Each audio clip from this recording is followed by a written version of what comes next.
Good morning. Welcome to our online Maskless sermon for the fifth Sunday of Lent.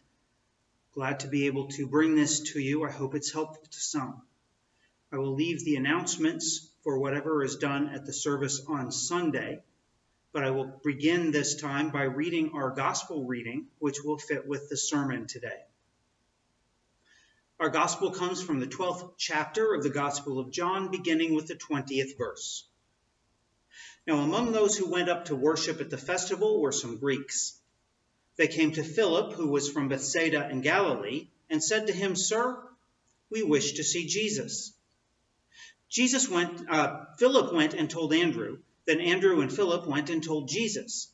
Jesus answered them, "The hour has come for the Son of Man to be glorified. Very truly I tell you, unless a grain of wheat falls into the earth and dies, it remains just a single grain. But if it dies, it bears much fruit. Those who love their life lose it, and those who hate their life in this world will keep it for eternal life. Whoever serves me must follow me, and where I am, there will my servant be also. Whoever serves me, the Father will honor." Now my soul is troubled. What should I say? Father, save me from this hour? No, it is for this reason that I have come to this hour. Father, glorify your name. Then a voice came from heaven, "I have glorified it, and I will glorify it again." The crowd standing there heard it and said that it was thunder. Others said, "An angel has spoken to him." Jesus answered, "This voice has come for your sake, not mine. Now is the judgment of the world. Now the ruler of this world will be driven out. And I, when I am lifted up from the earth, will draw all people to myself." He said this to indicate the kind of death he was to die. The Gospel of the Lord. Our hour is coming. We watch for the signal. We wait for the opportunities, for that moment that everything seems to come together just at the right moment at last. Now, coming back indoors feels like a step in the right direction, though not without risk. It feels like we're at the beginning of a road to some kind of normalcy, full of hope and dreams of what could be. Our hour is coming. Like somebody just starting out in life, that feeling of graduating high school and heading for that job or that college that you hoped for, maybe starting a new relationship, getting set up in your own place for the very first time, full of hopes and dreams, excitement to see what wondrous things come next. Our hour is coming. Like when that date for retirement finally arrives and you're able to start living out all those dreams that you've delayed. Maybe with a new car, with trips that you've longed to take, more time to spend with family, time to spend on projects you've been waiting for, full of hopes and dreams. It's not easy to get there, though, is it? There are always obstacles, often pain, sometimes loss, a car accident, a new diagnosis, the loss of someone you care for. That job doesn't turn out like you hoped. Conflict. The challenges of being church in the United States in the 21st century with smaller membership and attendance. It seems more often that our hour isn't coming. The stresses and frustrations, they outnumber the successes. The light at the end of the tunnel again turns out to be an oncoming train. Jesus spends almost the whole Gospel of John, his whole 3 years of ministry in the Gospel of John, waiting for his hour to come. At the wedding at Cana, as his mother points out the shortage of wine, Jesus says, "Woman, what does that have to do with us? My hour is not yet come." When his brothers are showing that they don't believe in him, Jesus says, "My time is not here yet."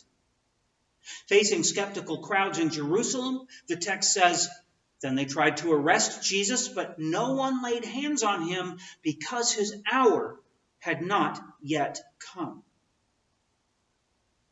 Maybe you imagine his mother, disciples, others, all wondering what he means by his hour. When might it come? What might happen? Of course, people who've been in church all our lives, we know, or at least we believe we know, what he means by his hour. In John, his hour for Jesus includes his arrest, crucifixion, resurrection, and ascension. The whole thing, the whole of Holy Week and Easter combined. But we may not know why it needs to happen at this particular moment, though. When Jesus says in our reading today that his hour has come, why is that? What does that tell us about our own hour?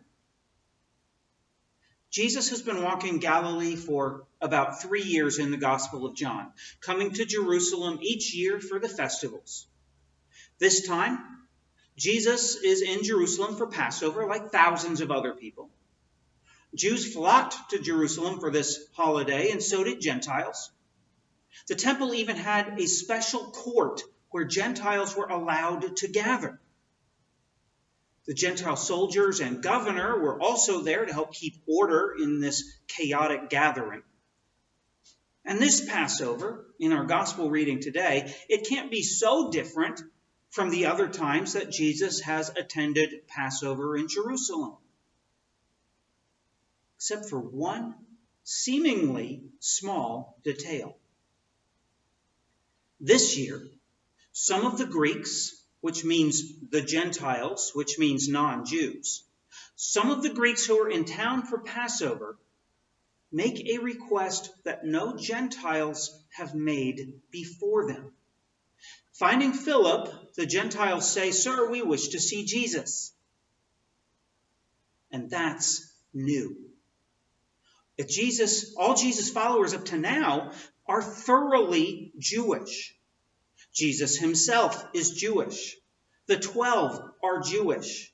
His mom is Jewish. All those crowds, they're Jewish. And now at this moment, the first non-Jews come seeking Jesus. No, he's met some Gentiles before, but this is the first time that a group of them specifically come to seek him. Philip and Andrew, they run and go tell Jesus about the Gentiles asking to see him. And then rather than inviting them to come over or continuing on with that part of the story, instead, Jesus just stops and makes a pronouncement. The hour has come for the Son of Man to be glorified. All those times that he said that his hour has not yet come, and finally here we are. Jesus' hour has come. So what changes in this particular moment? Well, I think what changes is that outsiders are now seeking Jesus. Outsiders. They're foreigners.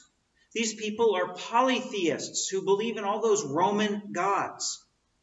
They look and sound and act different. And yet Jesus' hour doesn't come until they arrive seeking him. And then everything changes.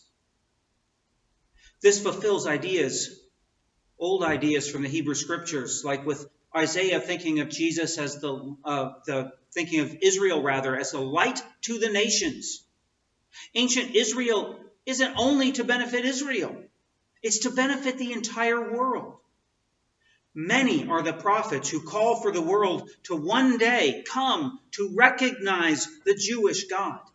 And then here we are with those nations, those outsiders, arriving to seek Jesus. Israel's mission is reaching its high point, and Jesus' hour at last has come. From here, Jesus is ready to embrace his hour. He doesn't even resist it as he does in the other Gospels. What shall I say? Father, save me from this hour? No, it is for this hour that I have come. And light and hope and healing and new life will come to all the world because of this moment. Jesus is lifted up, crucified, raised, ascended, to draw all people to himself. Jews, Gentiles, all people. So what about the hour coming for us? As the whole church across the U.S. and the Western world in general struggles, as we see declining membership and attendance, as we see our ages rise and fewer young people, are we as the church waiting for our own hour to come? How do we know when our own hour is? What tells us it's time? What does it mean when it's time? Maybe the question we can start with is, who are our Greeks? Who are the outsiders we're waiting for?